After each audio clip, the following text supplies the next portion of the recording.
নমস্কার বন্ধুরা, শুভ সকাল। টিপাস ডেমে সকলকে স্বাগতম। তোমরা সবাই কেমন আছো? আমি তোমাদের আশীর্বাদ ঠাকুরের কৃপায় ভালো আছি। তো এটা কয়েকদিন আগের ভিডিও। তো ভিডিওটা পাঠানো হয় নাই। তো আমি সকালবেলা উঠেই এখন যাচ্ছি কিন্তু মেয়েকে রেডি তাড়াতাড়ি করে নিতে। কারণ তোমার দাদা বলল যে ও নিয়ে আসতে পারবে না, তো আমাকে যেতে হয়েছে। ঘুম থেকে উঠেছি ঠিকই, উঠে ঘরটার বাসি কাজ-টাজ শেষ করে তারপর ওটা চলে গেল। তারপর একটু শুয়েছিলাম কারণ রাত্রে ঘুম হয়নি। ঘুমও পাইছিল। মানে তাড়াহুড়ো করে উঠে কোনোমতে জামাটা পরে দৌড় দিয়ে এখন যাচ্ছি ওকে নিতে। পূজা-টুজো কিচ্ছু হয় নাই। মানে এত খারাপ লাগতেছিল যে সকালে ওঠার পর যে আমি আর বসে থাকতে পারতেছিলাম না। আবার একটু শুয়েছিলাম। তো ওকে বলতেছে যে, "যাও আগে, এসে তারপরে অন্য কিছু করো।" তো কিছু কি আর করার, তো ওকে নিতে যাচ্ছি। আর এমনি বাসি কাজ কমপ্লিট হইছে। শুধুমাত্র পূজাটা বাকি আছে। স্নান করে পূজা করাটা বাকি আছে। তো ওইভাবে এখন বের হয়ে যাব ওকে নিতে। তো দেখতে থেকো বন্ধুরা সারাদিনের ভিডিওটা। ২-৩ দিন ধরে ভিডিওটা এলোমেলো হচ্ছে। কারণ ভোগের এদিক ওদিক যাচ্ছি, তখন সেখানে নেট থাকতেছে না, তারপর কারেন্ট থাকতেছে না, বা ফোনে এমবি নাই। মানে সব মিলে কিন্তু জড়ো পরিস্থিতিতে ভিডিওটা পাঠাতে পারতেছি না।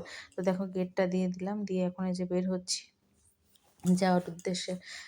রিক্সা নিয়ে যাবো। এদিকে ছুটি হয়ে গেছে। মেয়ে কিন্তু দাঁড়িয়েই রইছে অনেকক্ষণ ধরেই। তো চটপট করে আরকি ওকে নিয়ে এসে সকল কাজ করতে হবে। তো আজকে রান্নাবাড়ি করতে হবে। দেখি কি রান্না করি সেটাই ভাবতেছি। আর এই যে দেখো চলে আসলাম পড়ানোর মানে মেয়েকে নিতে আসতেছি। আর এখানে গিয়ে তারপরে আরকি অন্যান্য কাজ হবে। তো আর ও এক প্রাইভেট থেকে আরেকটা প্রাইভেটে চলে আসছিল, সেটাও পড়া কমপ্লিট হয়ে গেছে। তো এখান থেকে নিয়ে যাবো। তো চলে আসলাম কিন্তু বাসায়। ওখানে যে বাসায় এসে এখন স্নানটা করে নিলাম। স্নান-টান করে নিয়ে তারপর আরকি পূজা করব। তো এই যে দেখতেই পাচ্ছ,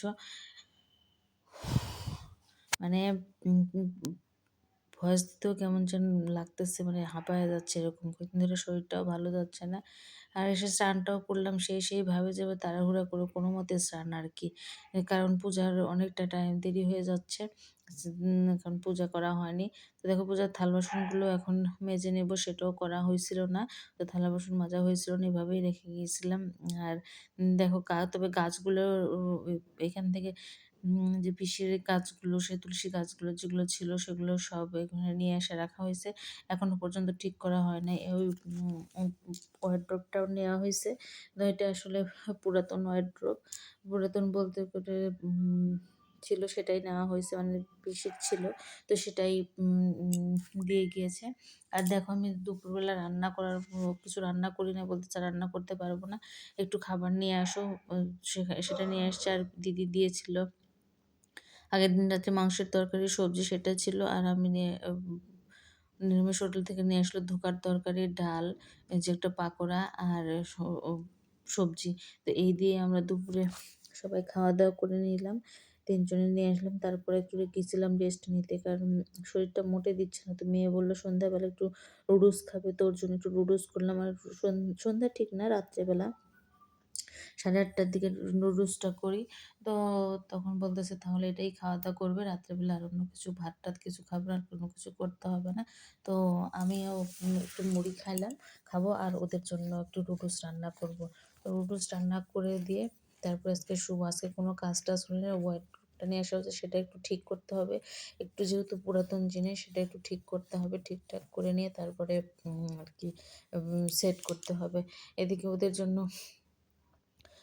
মেয়ের জন্য ১ম নুডলস করার কথা ছিল। তো তোমাদের দাদাও বলতেছিল যে আমার জন্য করতে, তাহলে আর অন্য কিছু করতে হবে না। যাই হোক, ওদের খাওয়ার তো ব্যবস্থা হয়ে যাবে।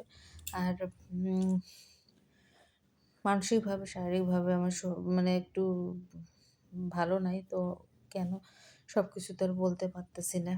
কিছু বিষয় গোপনও রাখতে মানে প্রকাশ করা হয়ে ওঠে না ইচ্ছা থাকলেও। তো যাই হোক, আমি ওদের জন্য নুডলসটা করে নিলাম। তো হতে থাক। আর এই পাশে দেখো এখানে যেহেতু ওয়ারড্রোবটা রাখবো, তো এখানে যে আলুগুলো রেখেছিলাম সেই আলুগুলো উঠায় নিচ্ছি। কারণ বিছিয়ে রাখলে, আর এবার যে আলুগুলো নিয়ে আসছে সবগুলো আলু কেমন যেন পচা ছিল। তো তারপরে এবার যে আলুগুলো নিয়ে আসছে এর মধ্যে দেখে আরকি কিছু এখানে রেখে দিয়েছি। আর এই যে দেখতে পাচ্ছ ওয়ারড্রোবটার অবস্থা, এটা পরিষ্কার করতে হবে। আর এত ভেতরে তেলাপোকা, কারণ অনেক সেভাবে ব্যবহার ছিল না। তো আমার একটা কেনারই দরকার ছিল, কিন্তু সেটা আর হলো না। বলতেছে যে এটাই ব্যবহার করো আপাতত। ভাড়া বাসায় তো আর দরকার পড়ে না।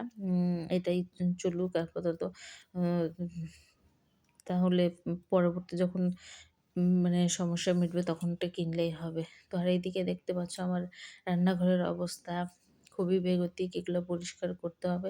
মনে হচ্ছে আজকে পারবোই কিনা, এরকম একটা ব্যাপার। তো এই তো ছিল বন্ধুরা, রাত্রেবেলা শরীর আর দিচ্ছে না। এখন শুয়ে পড়বো। মেয়ের উফ একসঙ্গেই শোবো আরকি। মেয়েও শুয়ে পড়ছে। এই তো ছিল ছোট্ট একটা ভিডিওটা ভালো লাগলে অবশ্যই লাইক, কমেন্ট করে দিও। আর কি যে সব বলতেছি এলোমেলো কথাবার্তা, তার কোনো মাথা মুন্ডু নাই। তো সেটাও ক্ষমা সুন্দর দৃষ্টিতে দেখো।